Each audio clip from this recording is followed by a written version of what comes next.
Good afternoon. Thank you very much. Today, I'm here to tell you that the Western world is in danger.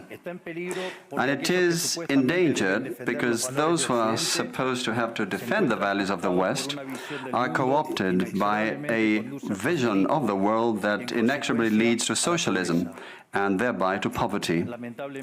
Unfortunately, in recent decades, motivated by some well-meaning individuals willing to help others, and others motivated by the wish to belong to a privileged caste, the main leaders of the Western world have abandoned the model of freedom for different versions of what we call collectivism. We're here to tell you that collectivist experiments are never the solution to the problems that afflict the citizens of the world. Rather, they are the root cause. Do believe me, no one better placed than us, Argentines, to testify to these 2 points. When we adopted the model of freedom back in 1860, in 35 years we became a leading world power. And when we embraced collectivism over the course of the last 100 years, we saw how our citizens started to become systematically impoverished, and we dropped to spot number 140 globally.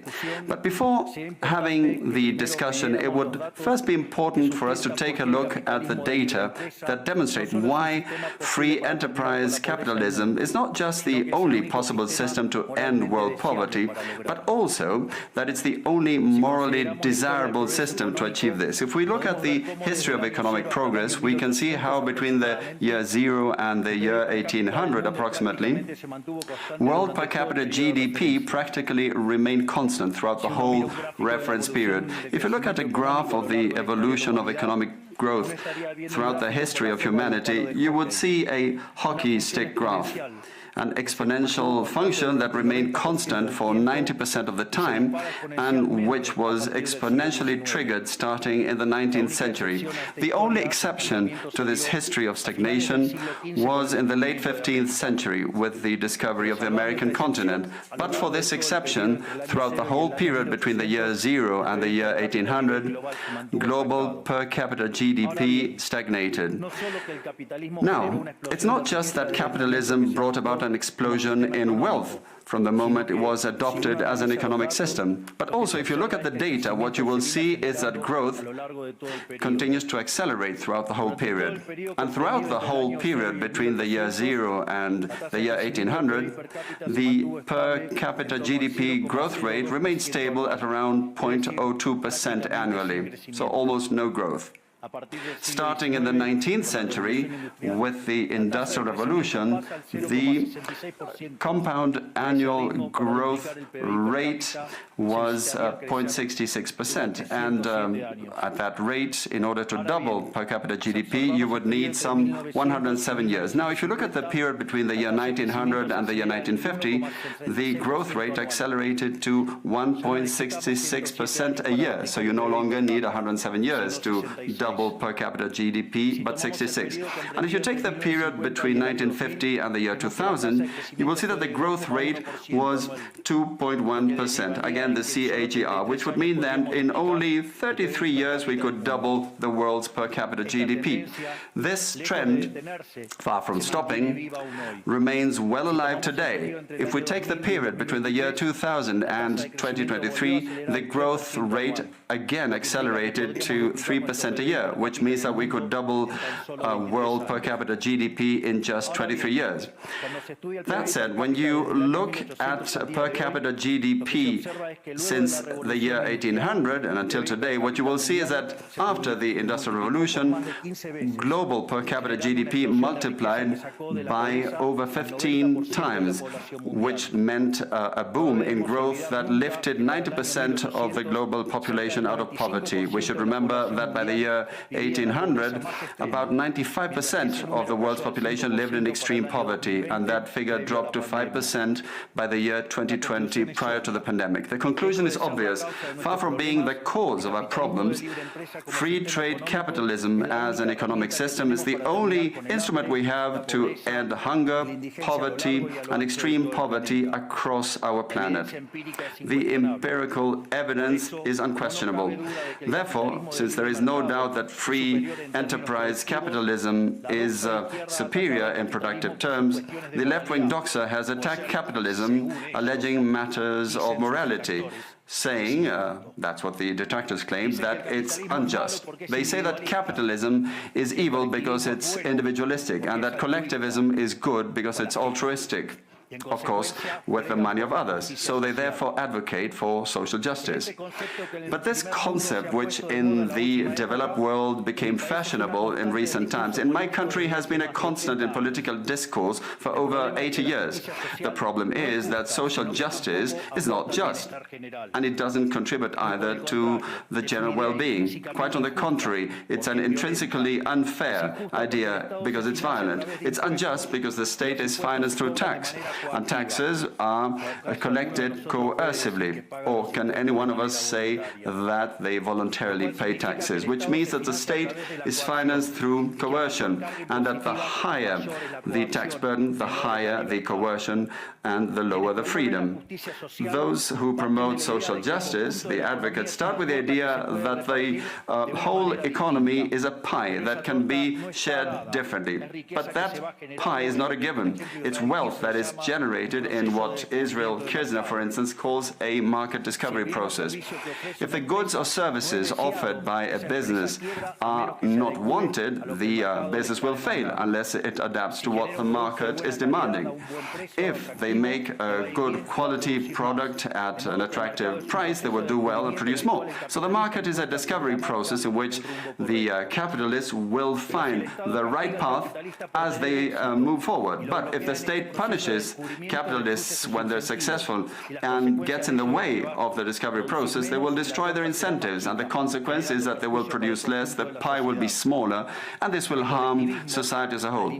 Collectivism, by inhibiting these discovery processes and hindering the appropriation of discoveries, ends up binding the hands of entrepreneurs and prevents them from offering better goods and services at a better price. So how come that academia, international organizations, economic theory and politics demonize an economic system that has not only lifted out of extreme poverty 90% of the world's population, but has continued to do this faster and faster, and this is morally superior and just. Thanks to free trade capitalism, it is to be seen that the world is now living its best moment. Never in all of mankind's or humanity's history has there been a time of more prosperity than today. This is true for all. The world of today has more freedom, is rich, is more peaceful and prosperous.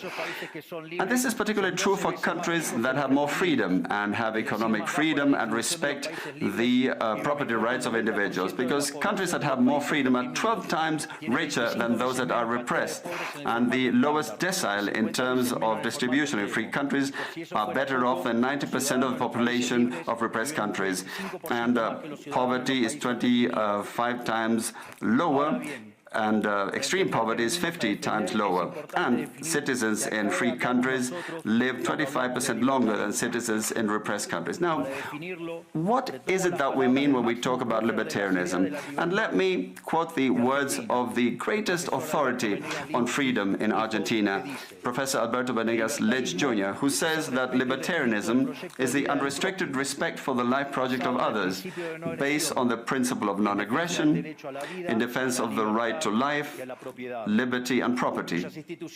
Its fundamental institutions being private property, markets free from state intervention, free competition, the division of labor, and social cooperation, as part of which success is achieved only by serving others with goods of better quality or at a better price. In other words, capitalists, successful business people are social benefactors who, far from appropriating the wealth of others, others contribute to the general well-being.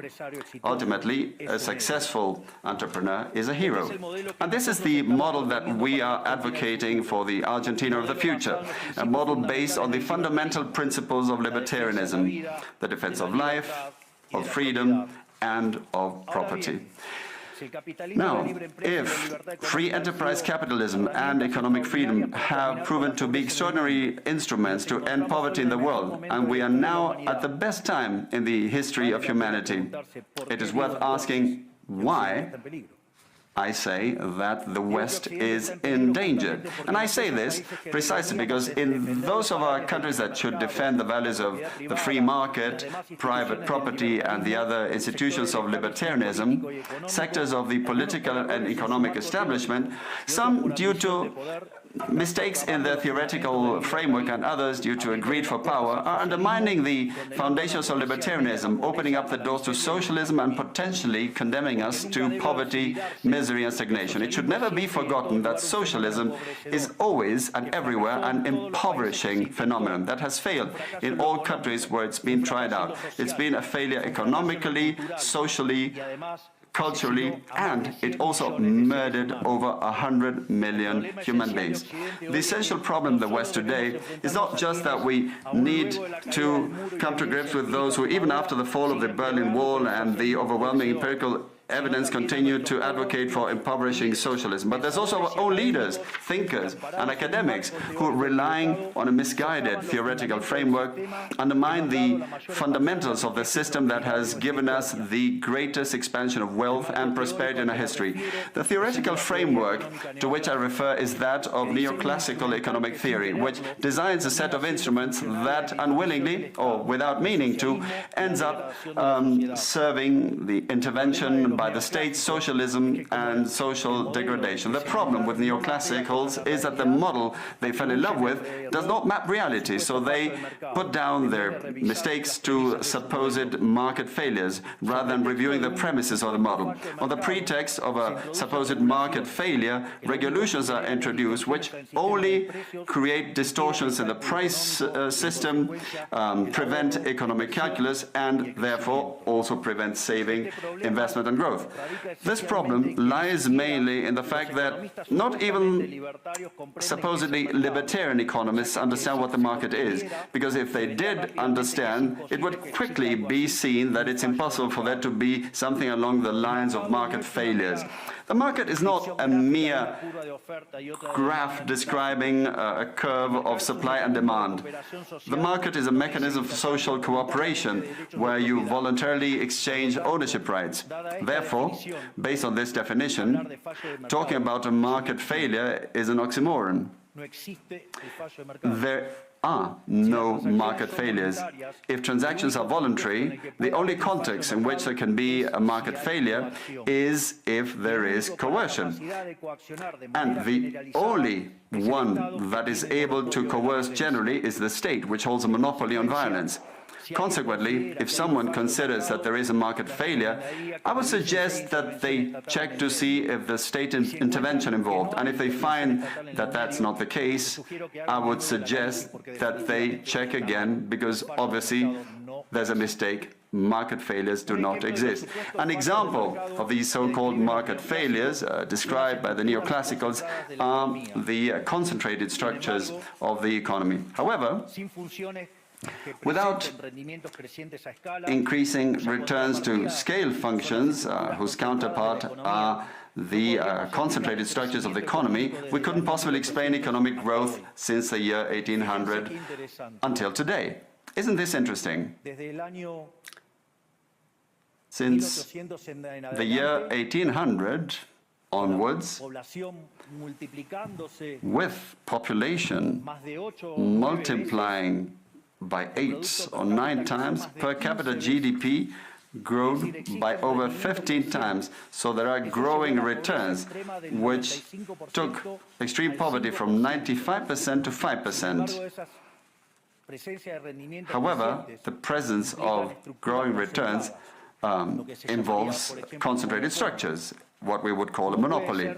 How come then that something that has generated so much well-being for the neoclassical theory is a market failure. Neoclassical economists think outside of the box. When the model fails, you shouldn't get angry with reality, but rather with the model and change it. The dilemma faced by the neoclassical model is that they say they wish to perfect the functioning of the market by attacking what they consider to be failures. But in so doing, they don't just open up the doors to socialism, but also go against economic growth. An example, regulating monopolies, destroying their profits and destroying growing returns automatically would destroy economic growth. In other words, whenever you want to correct a supposed market failure inexorably, as a result of not knowing what the market is, or as a result of having fallen in love with a failed model, you are opening up the doors to socialism and condemning people to poverty.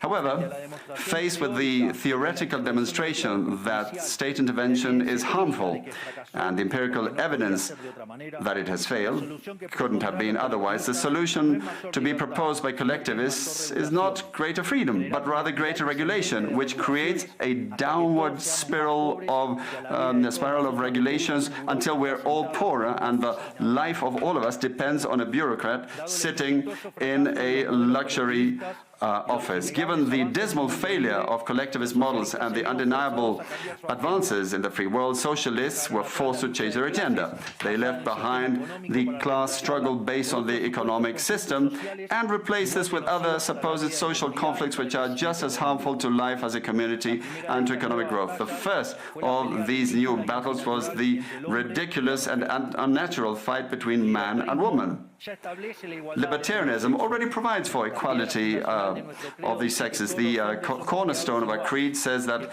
all humans are created equal, that we all have the same unalienable rights granted by the Creator, including life, freedom, and ownership. All that this radical feminism agenda has led to is greater state intervention to hinder the economic process, giving a job to bureaucrats who have not contributed anything to society. Examples, ministries of women or international organizations devoted to promoting this agenda. Another conflict presented by socialists is that of humans against nature, claiming that we human beings damage the planet, which should be protected at all costs, even going as far as advocating for population control mechanisms or the bloody abortion agenda. Unfortunately, these harmful ideas have taken a strong hold in our society. Neo-Marxists have managed to co-opt the common sense of the Western world, and this they have achieved by appropriating the media, culture, universities, and also international organizations. The latter case is the most serious one, probably, because these are institutions that have enormous influence on political and economic decisions of the countries that make up the multilateral organizations. Fortunately, there's more and more of us who are daring to make our voices heard, because we see that if we don't truly and decisively fight against these ideas, the only possible fate is for us to have increasing levels of state regulation, socialism, poverty, and less freedom, and therefore will be having worse standards of living. The West has unfortunately already started to go along this path. I know to many it may sound ridiculous to suggest that the West has turned to socialism, but it's only ridiculous if you only limit yourself to the traditional economic definition of socialism, which says that it's an economic system where the state owns the means of production. This definition, in my view, should be updated in the light of current circumstances. Today, states don't need to directly control the means of production to control every aspect of the lives of individuals. With tools such as printing money, debt, subsidies, controlling the interest rate, price controls, and regulations to correct the so-called market failures, they can control the lives and fates of millions of individuals. This is how we come to the point where, by using different names or guises, a good deal of the generally accepted political offers in most Western countries are collectivist variants, whether they proclaim to be openly communists, fascists, Nazis, socialists, social democrats, national socialists, Democrat Christians, or Christian Democrats, neo-Keynesians, progressive, populist, nationalists, or globalists.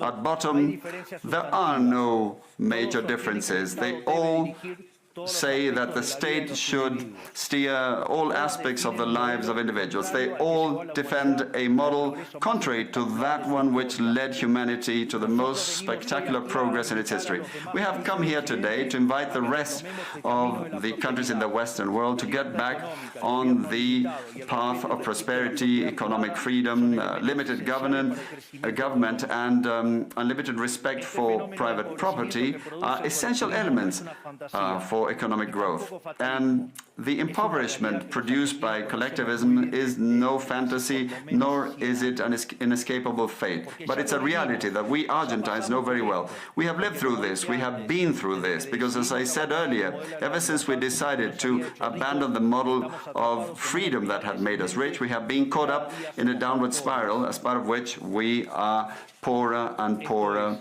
day by day. So this is something we have lived through, and we are here to warn you about what can happen if the countries in the Western world that became rich through the model of freedom stay on this path of servitude. The case of Argentina is an empirical demonstration that no matter how rich you may be, or how much you may have in terms of natural resources, or how skilled your population may be, or educated, or how many bars of gold you may have in the central bank, if measures are adopted that hinder the free functioning of markets, free competition, free price systems, if you hinder trade, if you attack private property, the only possible fate is poverty.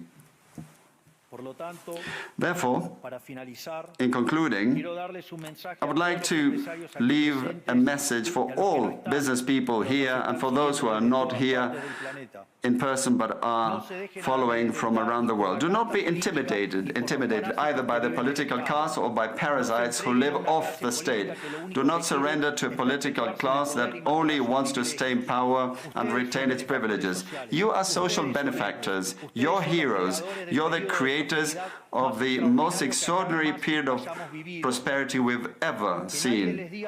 Let no one tell you that your ambition is immoral. If you make money, it's because you offer a better product at a better price, thereby contributing to general well-being. Do not surrender to the advance of the state. The state is not the solution. The state is the problem itself. You are the true protagonists of this story. And rest assured that as from today, Argentina is your staunch, unconditional ally. Thank you very much, and long live freedom. Damn it.